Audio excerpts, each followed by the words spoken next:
옛날 한나라에 왕이 있었는데 그는 도덕을 매우 중요하게 여기는 사람이었습니다. 이 왕은 모든 국민이 도덕적으로 행동할 수 있도록 도덕을 가르치는 철학자를 궁으로 불렀습니다.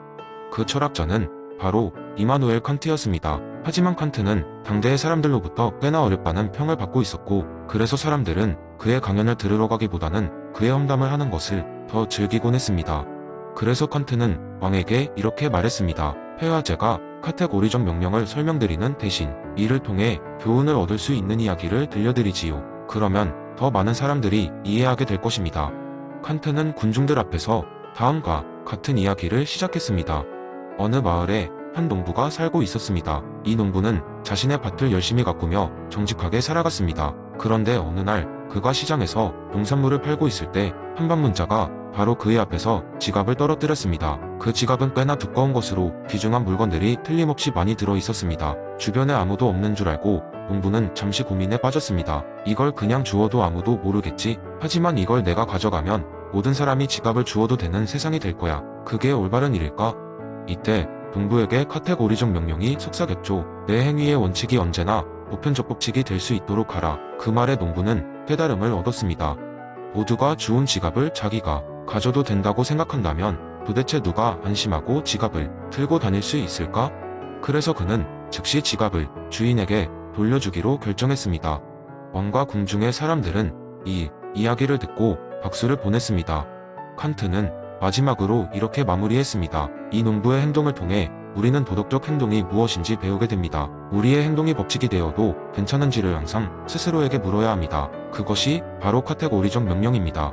그 후로도 왕국의 사람들은 칸트의 이야기를 기억하며 서로에게 정직하게 행동하려 노력했습니다. 칸트는 이렇게 또 하나의 성공적인 강연을 마쳤고, 사람들은 그의 이론이 이처럼 자연스럽고 재미있는 이야기를 통해서도 이해될 수 있음을 깨달았습니다. 그리고 오랫동안 이 이야기는 왕국 전체에 퍼져나가면서 도덕적 삶의 지표가 되었다고 합니다. 두 번째 이야기. 옛날 옛적 어느 작은 마을에 동물과 식물들이 모두 말을 할 수 있는 신비로운 숲이 있었습니다. 그 숲에는 특별한 도토리, 작은 도토리가 하나 있었어요. 이 도토리는 이름하여 테로스. 테로스는 다른 도토리들과 조금 달랐어요. 철학자 도토리로 알려져 있었거든요. 테로스는 매일 밤 별을 보며 생각에 잠기곤 했어요. 왜 나는 이 세상에 존재하는 걸까? 내 목적은 무엇일까? 라고 생각했죠. 어느 날 테로스는 목적론에 대해 깊이 심사숙고하다가 자신이 목적을 찾기로 결심했습니다. 그리하여 테로스는 숲속 친구들에게 자신의 고민을 털어놓았어요. 첫 번째로 만난 친구는 현명하기로 소문난 늙은 올빼미 루카스였어요. 루카스는 할아버지 뿔테안경 너머로 테로스를 보며 말했습니다. 테로스야, 모든 도토리는 떡갈나무가 되는 것이 목적이란다. 너도 언젠가 훌륭한 떡갈나무가 될 거야. 그러나 테로스는 그 대답이 뭔가 부족하다고 느꼈어요. 그래서 두 번째로 토끼 루이즈를 찾았어요. 루이즈는 매일매일 뛰어다니며 자기 목적을 달성하고 있다고 믿고 있었어요. 테로스야, 나는 매일 더 빠르게 달리는 것이 목적이야. 달리는 것 자체가 날 완전하게 해주거든. 넌 내가 떡갈나무가 되었을 때 그걸 알 수 있을 거야. 테로스는 여전히 이해가 잘 되지 않았어요. 그래도 아직 답을 찾지 못한 테로스는 숲의 가장 깊숙한 곳에 사는 구름다람쥐 소피를 찾아갑니다. 소피는 테로스의 이야기를 듣고 웃으며 말했어요. 테로스야, 모든 것이 다 목적을 따라가고 있어. 하지만 그 목적이 꼭 우리 눈에 명확하진 않을 수도 있어. 만약 내가 자신이 떡갈나무가 되어야 하는 이유를 찾고 싶다면 그 여정을 즐기렴. 그리고 때론 그 과정 속에서도 다른 목적을 발견할 수 있을 테니. 그날 밤 테로스는 다시 별을 보기 시작했습니다. 별들 사이로 소피의 말이 떠올랐어요. 목적은 꼭 정답처럼 정해진 것만은 아닐 거야. 내게 떡갈나무가 되는 것보다 더 많은 가능성이 있을지도 몰라. 시간이 흐르고 계절이 뒤바뀌었을 때 테로스는 결국 땅속에 뿌리를 내리게 되었어요. 그리고 꿈속에서 소피의 말대로 그의 삶에 있어 다양한 목적들을 마주하기 시작했습니다.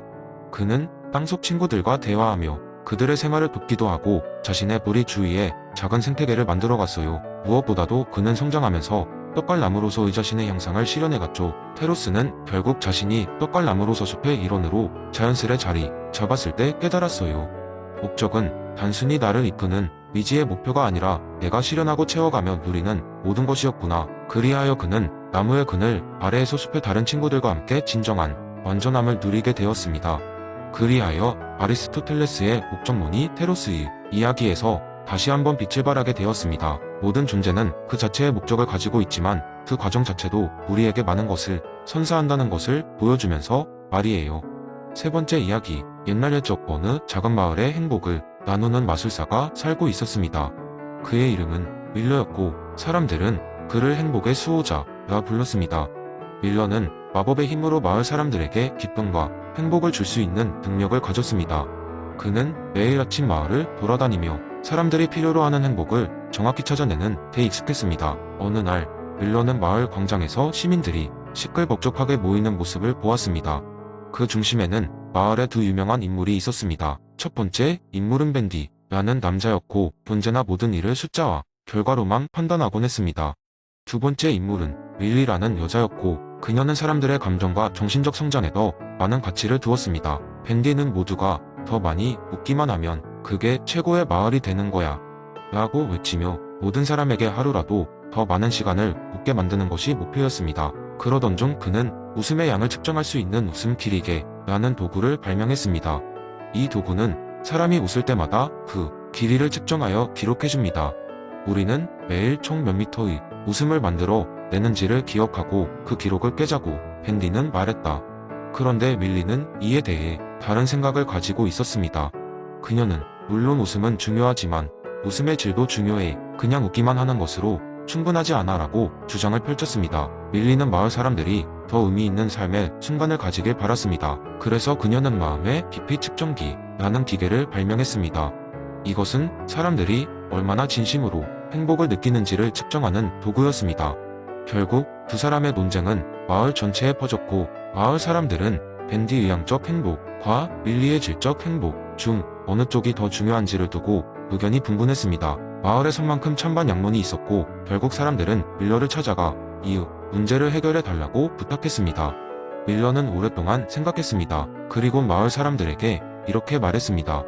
행복은 단순히 양으로만 재는 것이 아닙니다. 밴디의 웃음 길이계는 우리가 어느 정도로 사람들을 웃게 만드는지를 보여줄 수 있습니다. 하지만 밀리의 마음의 깊이 측정기는 우리가 얼마나 진정한 행복을 느끼는지를 알려줍니다. 우리는 두 도구 모두를 사용하여 균형 잡힌 행복을 추구해야 합니다. 밀러는 그러고는 자신이 가진 마법의 분필로 공포에 큰 원을 그렸습니다. 그 원 안에는 두 가지 스케일 즉 웃음 길이계와 마음의 깊이 측정기의 부표를 적어 놓았습니다.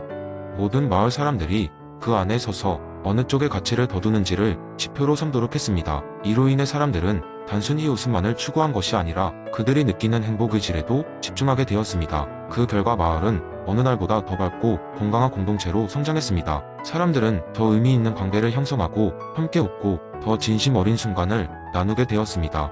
밀러의 중재로 인해 공리주의의 정신이 살아 숨쉬는 마을이 만들어졌고 이로써 모든 시민은 다수가 아닌 전부가 질 높은 행복을 추구하게 되었습니다.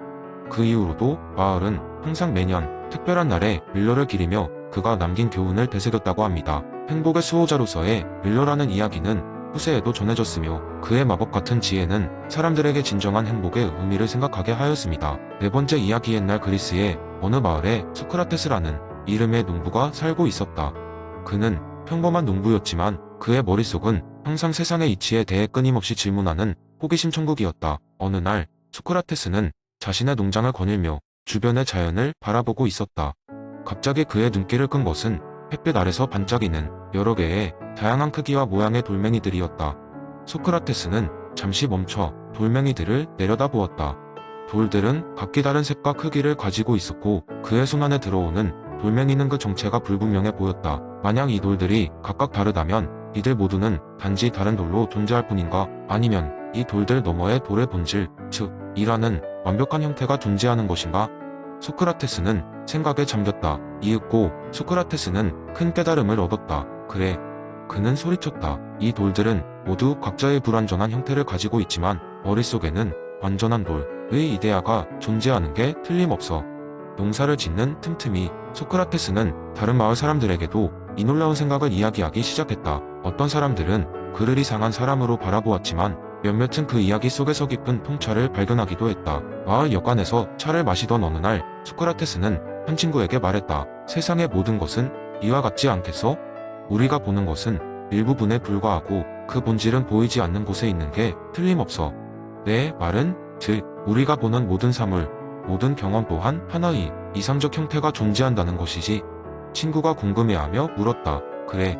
그리고 우리가 할 일은 그 이상적인 형태를 인식하고 이해하는 것이야. 그것은 우리의 눈에 보이지 않지만 깊이 생각하고 마음으로 느낄 수 있는 것이지. 소크라테스는 눈을 반짝이며 대답했다. 그날 이후 소크라테스는 마을의 철학자로 불리게 되었다. 사람들은 자신의 삶에서도 이데아를 찾아보고자 했고 우리의 세계가 감각적인 경험을 넘어서 더 깊고 의미 있는 본질을 가졌을 것이라는 믿음을 가지게 되었다. 그렇게 소크라테스의 이야기는 마을 사람들의 생각 속에 깊이 뿌리 내렸고 모두는 자신의 삶 속에서 의자, 둘, 사랑과 같은 각각의 사물과 감정의 완전한 형태를 찾기 위한 여행을 떠나게 되었다. 마을은 어느새 온통 철학적 사색과대화로 가득 차게 되었고 이 이야기는 시간이 흐르면서도 오래도록 전해지게 되었다. 소크라테스가 말했듯이 이데아로는 우리에게 세상을 보는 새로운 눈을 줍니다. 그 눈을 통해 우리는 단순한 농부나 상인으로서가 아닌 진정한 철학자로서 세상을 탐구할 수 있는 것이요. 그의 단순한 깨달음은 많은 이들에게 새로운 단서를 제공했고 삶의 더 깊은 의미를 찾는 데 있어 불멸의 유산으로 남게 되었다.